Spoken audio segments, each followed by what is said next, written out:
Okay, we're going to use Photoshop CS6. Okay, we're going to start a new project. So far, new. International paper. Okay, yours my default clipboard. International paper, and I want to choose A5 because I like that size. Okay, you can see that it's at 16%.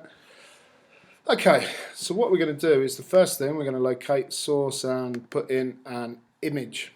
Okay, so here we go. I'm just going to drag and drop it onto my canvas, a nice image, and I'm going to say yes, that's where I want it.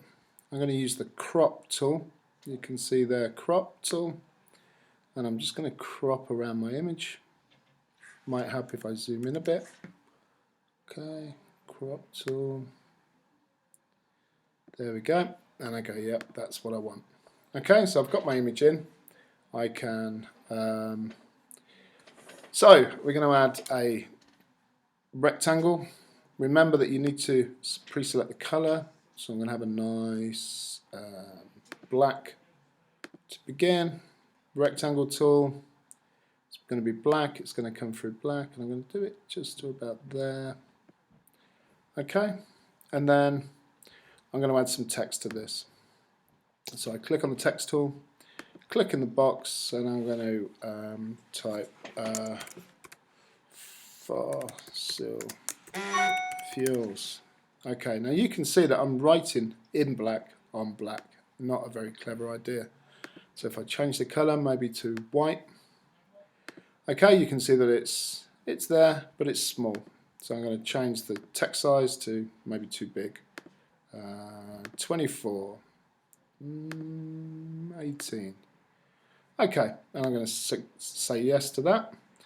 With this selected, I can use the arrow keys to, if I use the select tool, and with this selected, if I use the arrow keys, I can just move it around, make some final adjustments. Okay, you can see my layers are building up. I've got the image at the back, and then I've got a rectangle, and then I've got the text on the top. If I move the rectangle above the text, you can see that it's obscured. You can't see the text. Move them back up. There you go. Okay, I'm going to add another rectangle. So I'm going to choose this time. I'm going to select a color, not from the palette, but I'm going to choose a grey from the picture. So I get this eyedropper and I select that grey.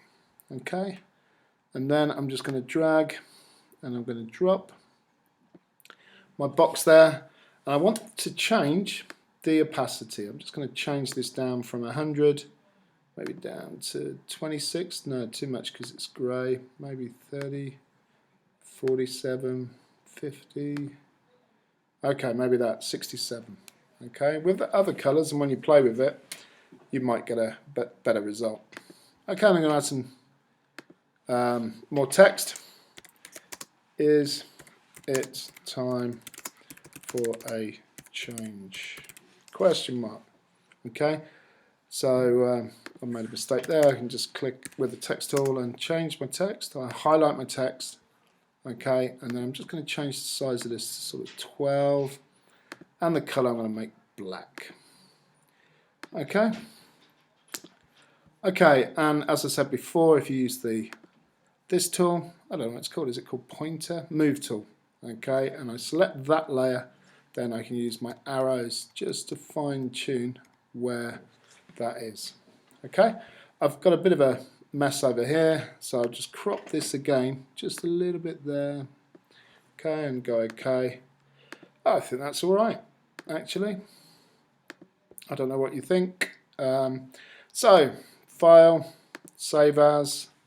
I'm going to save it as a PSD or a Photoshop file first. Example 1, PSD. So I've got all the layers and everything intact.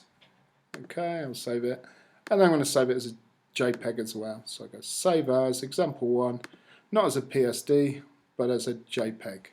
Okay, save, quality, of course, maximum I want, and there you go. Okay.